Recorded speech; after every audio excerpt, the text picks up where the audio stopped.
About Thimtec Thimble tape, new fabrics that I've added to my stash. The book review will be for a book called The Joy of Weaving. Tonight's bag lab will be how to fussy cut piecing for a bag, and there's a great giveaway at the end.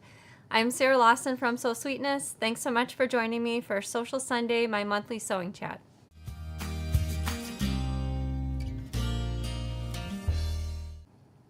Hey everyone, happy Sunday and welcome to Social Sunday. Thanks so much for joining me for the show. I see Julie's watching, Mary also, and Nancy's watching from Indiana. So welcome everyone. My usual spam reminder, if you're watching over on Facebook and you receive a private message with a copy of our Sew Sweetness logo, usually they're sending you a link, asking you to click on the link and enter your credit card information in order to claim a prize, or if they ask you for any other personal information via private message, please do report or block that. And if you're watching over on YouTube and you've left a comment on the show and you see a reply to your comment, again, they're usually using a copy of our Sew Sweetness logo and also asking you to either call or text a phone number, give them any personal information, send money to claim a prize, also report or block that. I always announce the winner's name verbally on the show, and we also have the winner's name typed into the description of the show, and we never ask for personal information or payment in order to claim a prize.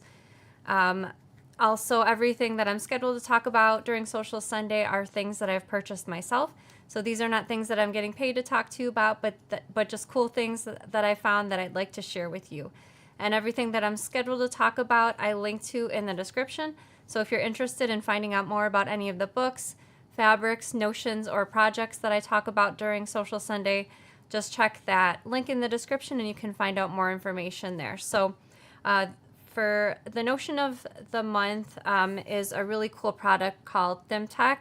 I saw it recently at a trade show for sewing and craft products, and I'm going to have Danny switch to the overhead camera so that I can show you what it looks like. So in this box there are 3 rolls of thimble tape, and on the website, the Thimtec website, which I have in the description, there's options in their shop to choose different colors. I chose pink, but there's other colors too if you're not a fan of pink. And it's really easy to use. So the roll comes with a piece of the tape already folded back, and it's not technically tape because there's no adhesive.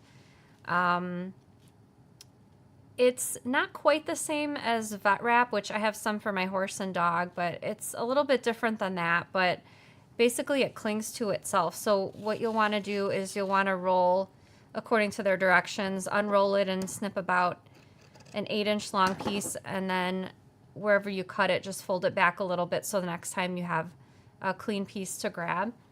And then what you'll want to do, I generally have no fingernails just because that's what I prefer, but if you have a manicure or fingernails, this will work for you as well. And so according to the directions, you'll just want to start by placing some on your fingertip and then just wrapping it around. And you can adjust the length of the tape that you cut depending on if you need like a thicker quote-unquote thimble portion. You can certainly cut like a longer piece, but when you're done, you just kind of finger press it down, and then you can kind of mold it with your fingers to fit your thumb or whatever finger you're putting it on. And then it works as a thimble to protect from, if you're using a needle to do some hand sewing, perhaps you're hand sewing some quilt binding, or sometimes even my crochet hook, I get like a little mark indentation in my finger, so it would work for that as well. And also I noticed it's water resistant and heat resistant, so it might be a good idea sometimes when I'm working on pieces where I'm ironing a lot of things, like for English paper piecing, just because I like to kind of glue the edges down. And I don't want to wait for the fabric to cool from the iron before I start touching it, but it's really hot and it kind of makes my fingers sore. So this would be a good idea for placing it on the rest of my fingers also, so that I could work with the fabric while it's still a little bit hot, but without burning my fingers. So might need a little bit of extra layer for something like that, but I kind of like the idea. And also it doesn't feel like other thimbles that I've tried before. It doesn't feel bulky or tedious. Like my finger just feels like a normal finger, which is really nice. And then you just pull it off. I'm actually gonna unroll it a little bit to get it off. But again, this is called Thimtec Thimble tape, and I've linked to this product website, the link in the description in case you're interested in checking it out after this show. So I had my birthday fell on Thanksgiving. Oh, Jamie says that thimble tape is pretty cool. Seems it would give more feeling when wearing it also. Yes, I totally agree. It actually feels great, and because it comes with the 3 rolls in a box, I feel like it could last, I don't want to say forever, but like a really long time. Tabitha said that looks like it would be useful in free motion quilting, being grippy. Oh yeah, that's a great, I hadn't thought of that, but that's a really great idea. Fantastic idea. Tina says it will be good for needle felting too.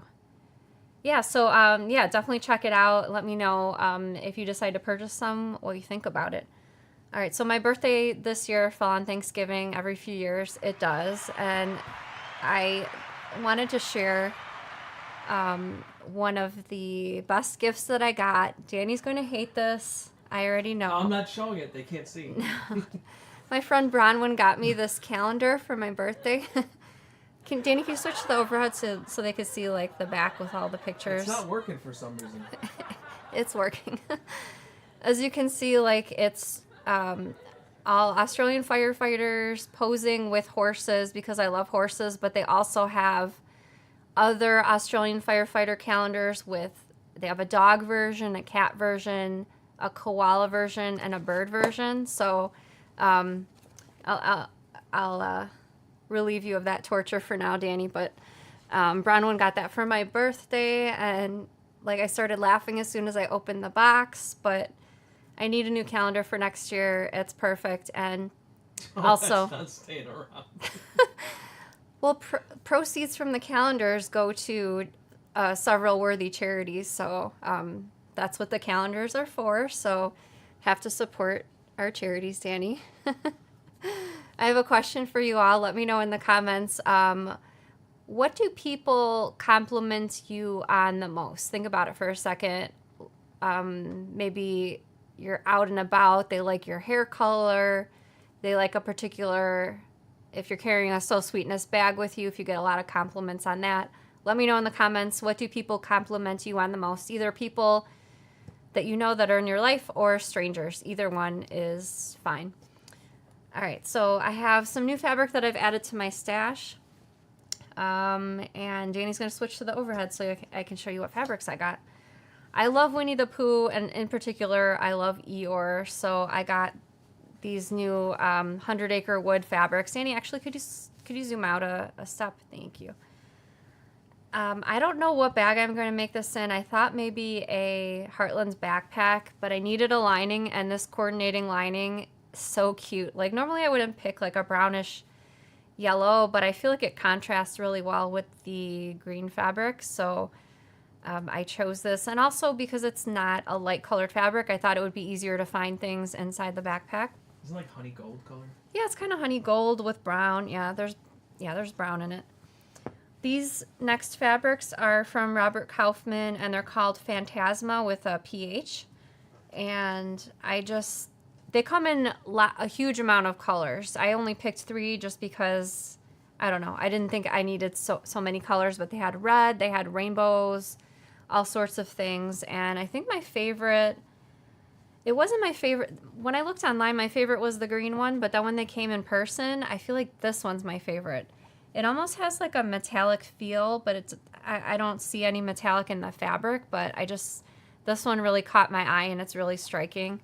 But again, these are from the fabric line Phantasma. This is a new one from Tim Holtz. I only picked up this one just because I don't know. I guess I could visualize using this one sooner than some of the other ones. But I like the color, text print I always like. And then I got a couple with birds. Let me open this up so that you can see them. It's kind of a creamy baby pink background perhaps. And then I got one more with some birds sort of printed over a floral print. So If you're interested in any of the fabrics, I've linked to all of them in the description in case you're interested in checking them out after the show.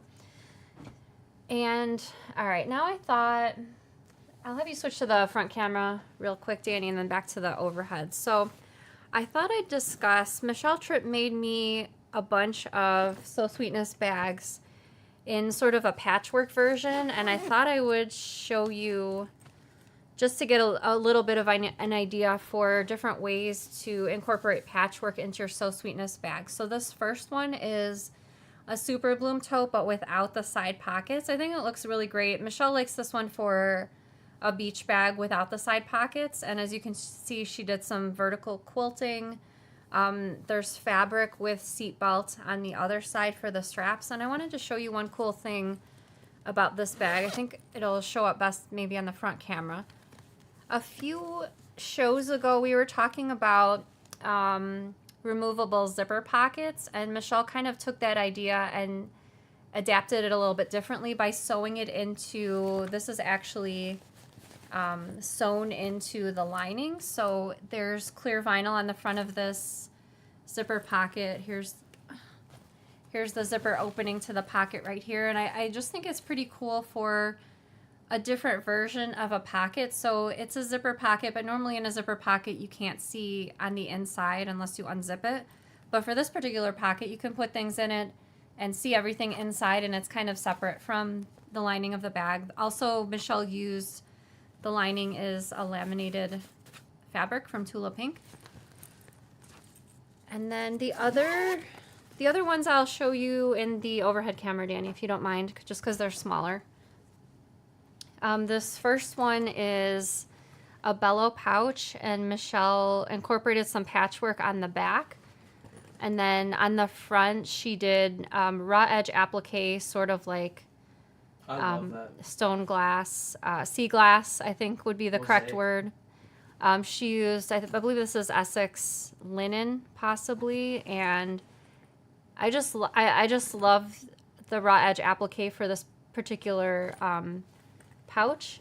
And then I've got two more to share with some patchwork elements to them. So this is the large size persimmon dumpling pouch. This is a free pattern. I've linked to it in the description in case you're interested.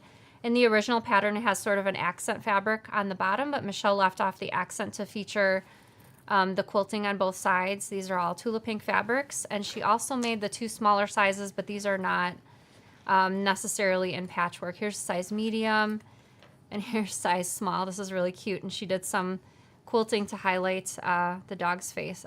That's adorable.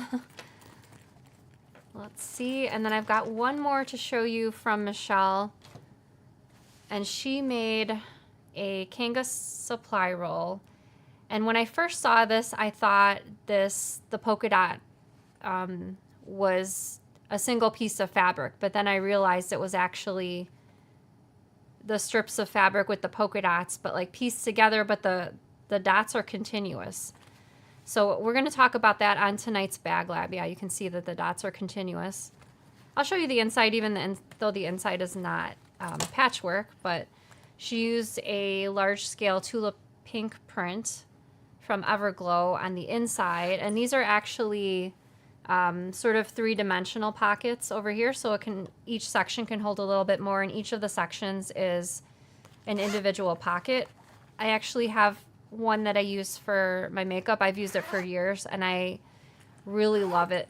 You can also hang it. It comes with a little fabric hook on the top.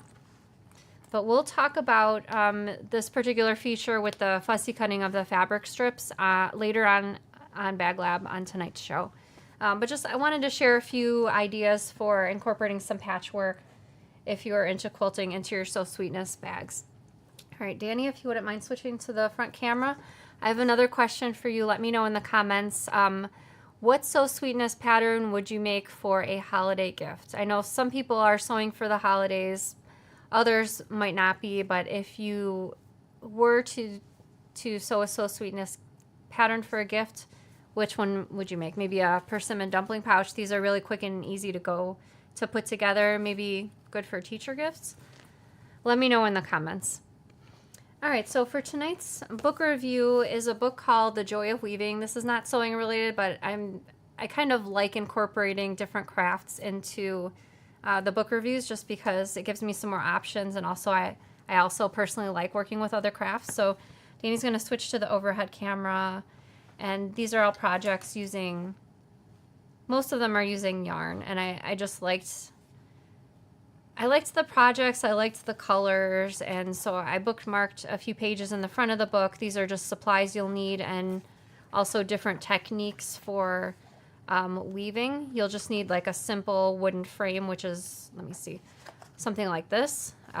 So not a high cost craft, and if you're a knitter or crocheter, you might have some yarn that you can repurpose for some of these crafts. And all the step photos are really helpful and make it really clear for a beginner how to weave. So I'm going to flip through all the projects in the book, and like I mentioned, they're all represented by full color step photos, so everything's very clear. But I just think I love the different textures. I think for wall hangings or different things, like maybe trivets, these would be really interesting. And also just, I feel like for me personally, any type of handwork is really soothing, good. I find it good for my mental health, and so I really enjoyed looking through the projects in this book, and there's definitely a few I bookmarked for myself to make first.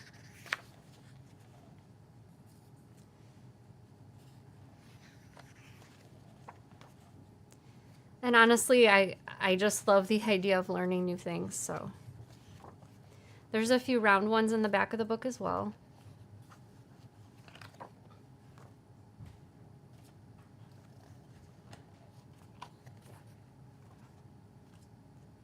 And then I believe the author also has an online course on this topic in case you're a visual learner and would like to complement the book with the course. But anyway, the name is The Joy of Weaving, and I've linked to this book in the description in case you're interested in checking it out after the show. And also, sorry, Danny, to have you switch back to the overhead camera. I wanted to share a new quilt pattern I picked up, and I bought a quilt kit from the designer as well. The quilt is Valley Song. I feel like it's very beginner friendly because looking through the instructions, it's all, you're cutting basically all squares and rectangles. And I bought the quilt kit for the cover quilt. The fun thing about this particular quilt pattern is there's several different, as you can see, these are all the different size options. So if you just need a small quilt, baby, and they also come in 3 different sort of design layouts. So this is the first one.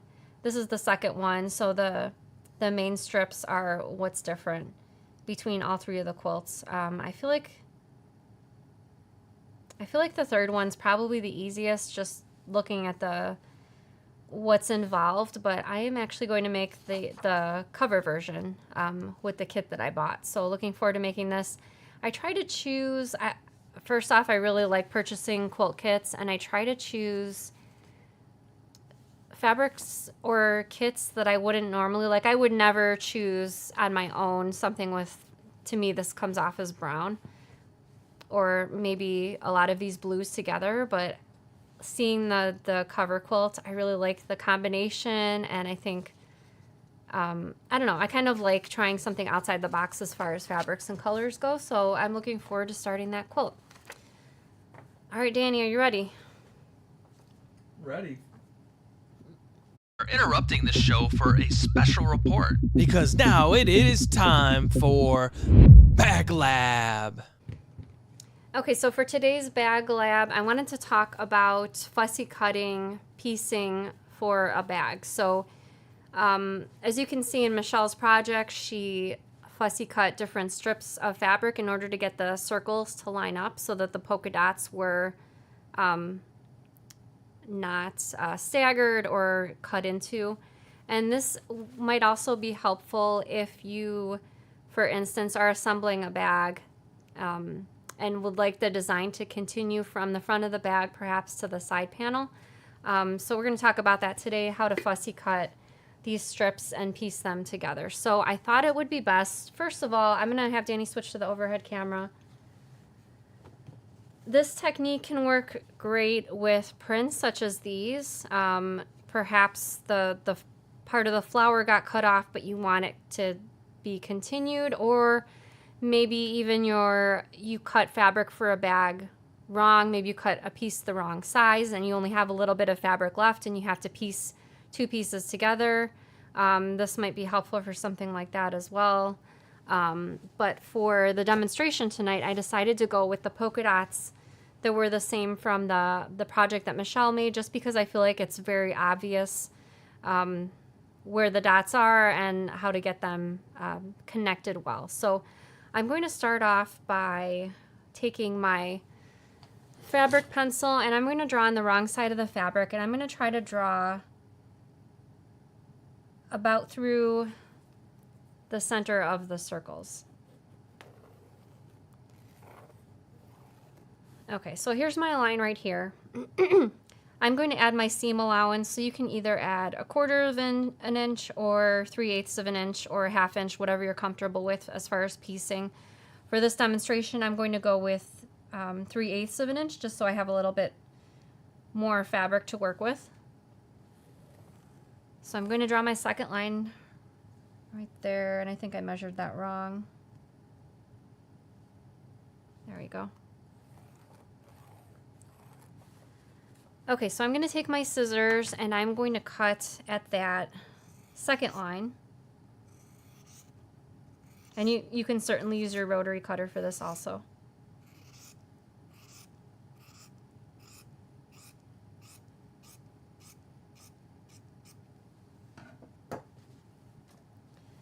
Okay, and if you happen to have a hair marker, I have a couple different ones. This is one of them. I'm going to actually take my hair marker and score on the line. You can also use, if you have a hot ruler will work as well. And I'm actually going to just fold that fabric back where I scored it or where the line is. And I'm going to use my iron and give it a press.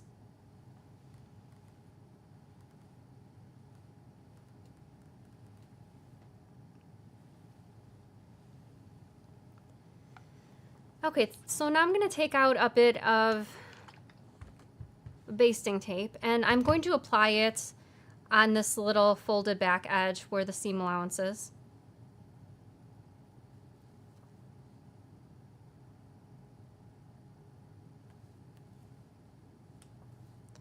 You can use whatever you have on hand. If you have Dritz Wash Away Wonder Tape, that will work as well.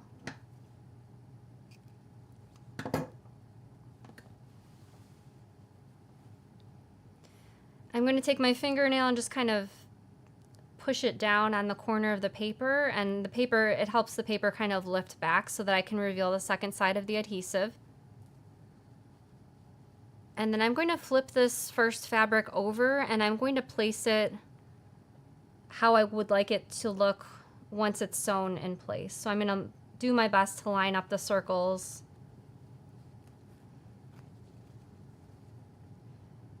And the reason I decided to use the basting tape instead of, say, a glue stick is so I could, if I needed to, reposition everything.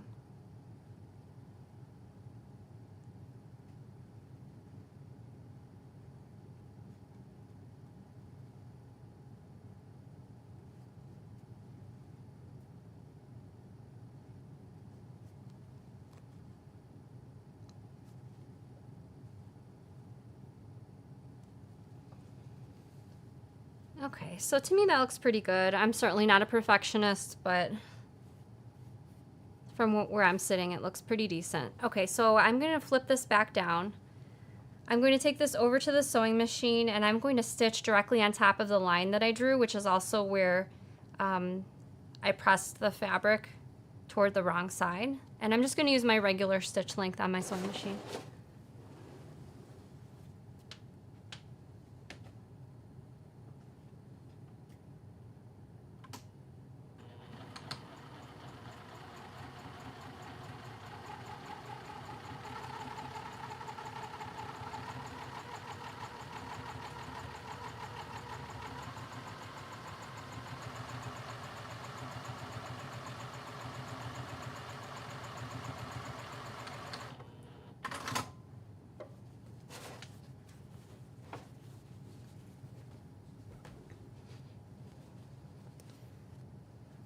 Okay, so when you've got it sewn in place, I'm just going to take my iron and give it another press. If you're happy with it, we'll go ahead and trim the seam allowance, and if you're not happy with how it lined up, you can certainly unpick and redo it. But now I'm going to flip that first fabric back down, and I'm going to go ahead and just trim the second fabric so that it's aligned with the first.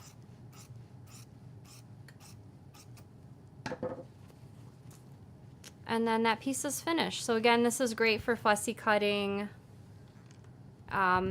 If you need to match different designs, and also if you run a little bit short of fabric and kind of want your design to be continuous across the seam.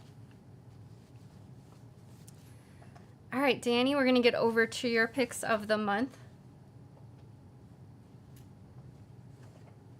All right, my picks. Get the microphone a little closer. Sorry about that. My picks of the month will start in 3, 2, 1. We've got Andrew with the chickadee backpack. I love the paper piecing on the front. Brahman made the coalition bag for her husband for a outing. Then we have Jamie with the Heartland. I love the strap, the fabrics, great finish. Jeanette made the compass carpet bag, and I thought the fabrics and everything looked beautiful. Linda made a day trip. I always love seeing the day trips, and even this plain fabric, it looks awesome. Marion made a loom bag, and she did it in cork and did a wonderful job. Michelle did a disco double zip pouch and did an awesome job. Sheila made the Starling bag, and I love the team college. I got Alabama and Auburn fabrics. And Tracy made the Marlin bag with some Tula Pig fabric. Awesome job, everyone. Oh, great picks this month, Danny. All right, so I'm going to answer some questions live in just a minute. So if you have any questions, they can be general sewing questions, bag making questions. Perhaps you have a question about a notion or tool. You can go ahead and type your questions in the comments right now, and Danny will collect your questions, and I'll answer a few live in just a minute.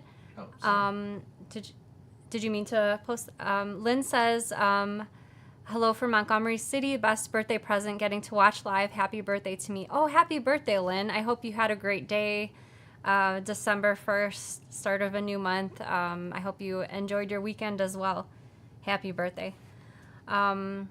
All right, so before we get over to the questions, I wanted to announce the winner of last month's giveaway, and that winner is Anina Hornitschek Foster. So congratulations to Anina. Please email me after the show so that I can get you connected with your prize.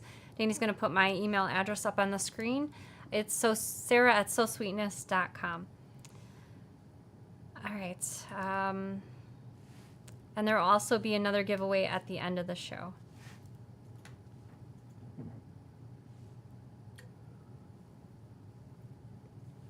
Gretchen says, I'm fixing to make 9 Faithwell bags to use for stockings. That's a great idea. I'm trying to see if I have any Faithwells around here. I don't. Oh, I actually do. Hang on, let me grab it.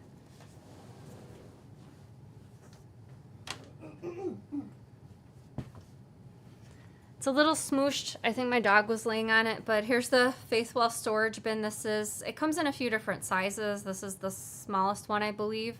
It's a free pattern and video, and I could see why it would be great for stockings, because you can fit certainly a lot more in those instead of a stocking, but I think it's also a great vessel if you're giving a gift, or maybe you're giving chocolates or some other snacks, to make some Faithwells maybe in your recipient's favorite fabric. I think that's a fantastic idea. Marion says, wow, that is such an interesting way to do it. I never would have thought of doing it that way. I would have tried to cut it out like quilting pieces. Yeah, I could see, you know, when I saw that Michelle had done this with the strips, I was like, how? I mean, they just fit together. The circles fit together so perfectly. I know my sample, because I was sewing live, maybe off a tiny bit, but I feel like I got, pretty darn close with my circles, and I thought they looked pretty good. But certainly, if you're not live on camera, I'm sure you can get a little bit of a more precise matching up of the circles. Rachel says, what is the tool you used in the bag lab to score the seam called again? Oh, it's called a Hera marker, Hera marker. This one's from Clover. It's like a hard plastic. I also have one in wood. They both work great, and basically they have, I mean, it's not sharp like a knife, but it's certainly not, I don't know how to describe this edge. I think I've seen people use chopsticks also to score. Don't quote me on that. Maybe I'm remembering wrong. Cherry says, does your family open gifts on Christmas Eve or Christmas morning?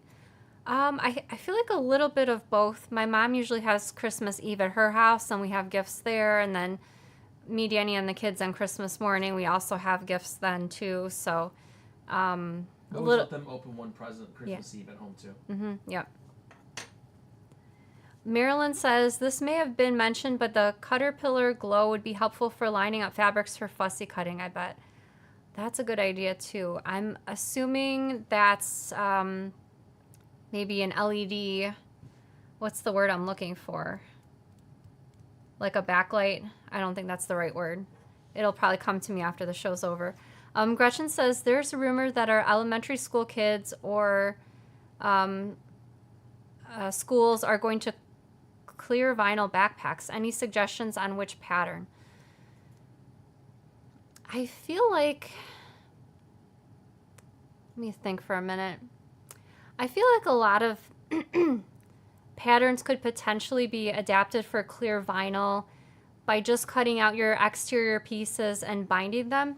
I actually have, thank you very much, Donna, for the thumbs up. I actually have a video on my YouTube channel, how to bind seams. I believe I talked about it during that video, but you could use that video to adapt another pattern, such as maybe, I don't know, maybe, I don't know if the large size Marlin backpack would be big enough for school children, but that's probably what I would do. I might consider making the straps in, I don't know if it would be allowed, but the straps in maybe webbing or fabric, just because I think the clear vinyl straps might be a little less comfortable, but I'm assuming they just need the actual bag part to be clear, but that's a very interesting concept, definitely. Charlotte says, do you prefer using cotton thread on your bags, or do you suggest polyester or nylon thread for more strength? I feel like it's personal preference. I personally use cotton thread. I use Aurifil, generally use Aurifil 40 weight thread, but if you prefer using polyester or nylon instead, that's okay. Certainly, whatever you prefer.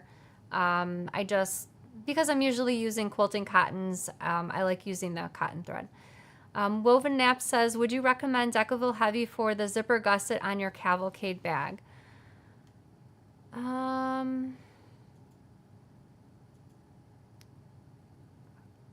That's a tough one. I'm assuming you mean the top part of the top closure of the bag, possibly, with the zipper. I don't know. I'm not sure if it would be a little bit stiff up there.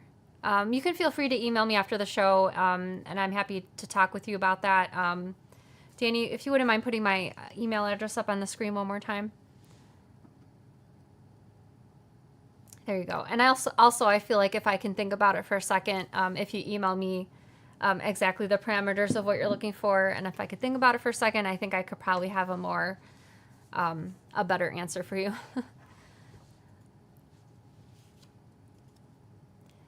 Tina says, is it cost effective to use images to design your own material? I heard that Spoonflower does a good job, but don't know the cost per yard if you happen to know.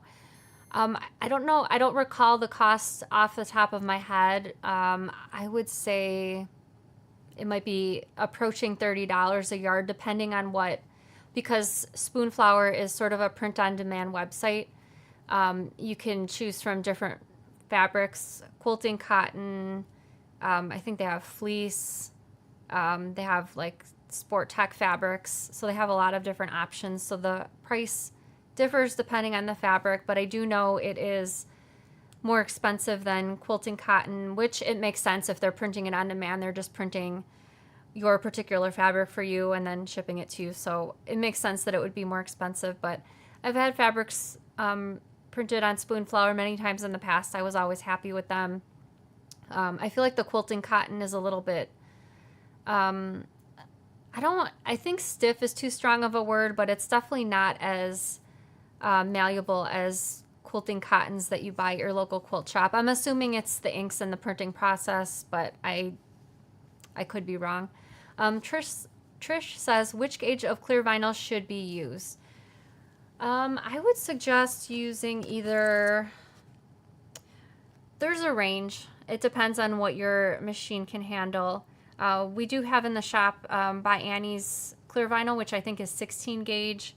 I've also used 8 gauge and 12 gauge in the past. Obviously 8 gauge is quite thin. I'm going to guess Michelle used 16 gauge on this project just based on how the vinyl feels. I could be wrong. She might have used 12, but as long as your machine can handle different thicknesses, I would say either 12 or 16 would be good.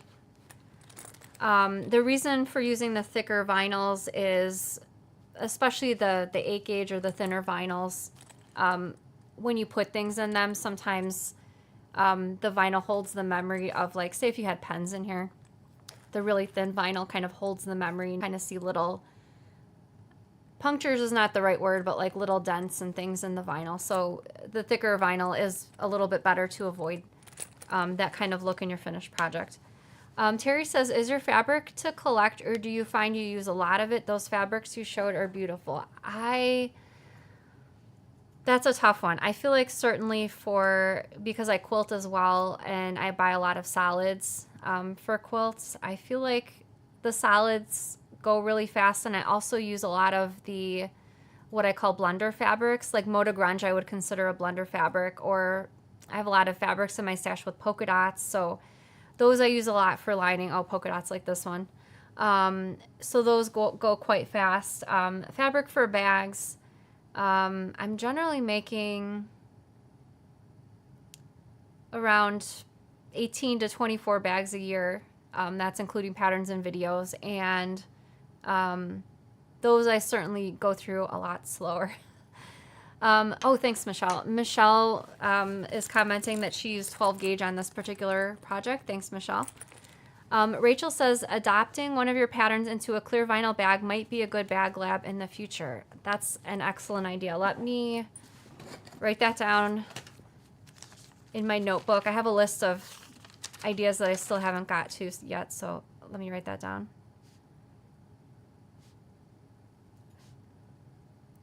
Okay. Rebecca says, my Singer HD handles the Annie's gauge fine. Yeah, my Juki's do as well, but some people might have machines that kind of bulk at the thicknesses. Marion says the 16 gauge vinyl does hold up well, holding lots of supplies. I totally agree with you, Marion. Thank you. All right, Danny, are you calling on the questions? All right, I apologize if I did not get your question live. I have to say tonight's questions were really good, and I feel like they were really unique questions, so thanks everyone for asking your questions.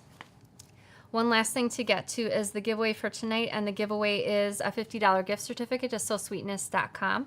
That will be awarded to one randomly drawn winner. You have until the end of the day this Saturday to leave a comment on the show wherever you watch, either on Facebook or YouTube. We add all the comments together, and then I will announce the winner on next month's show. Next month's show will be on January 5th. I can't believe it, the first show of the new year. I have an extra bonus question for you that you can answer in the comments for an extra method of entry. What is your favorite character in a book or TV show? Let me know in the comments.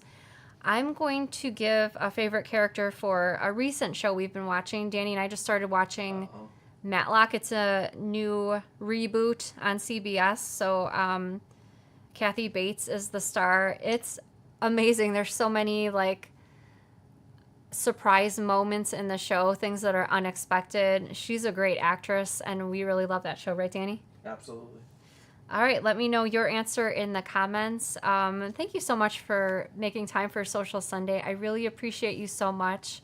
If you celebrate any holidays this month, I hope you have a wonderful holiday season, and I will see you next year for our show on January 5th. Have a great week and happy sewing. Bye, everybody.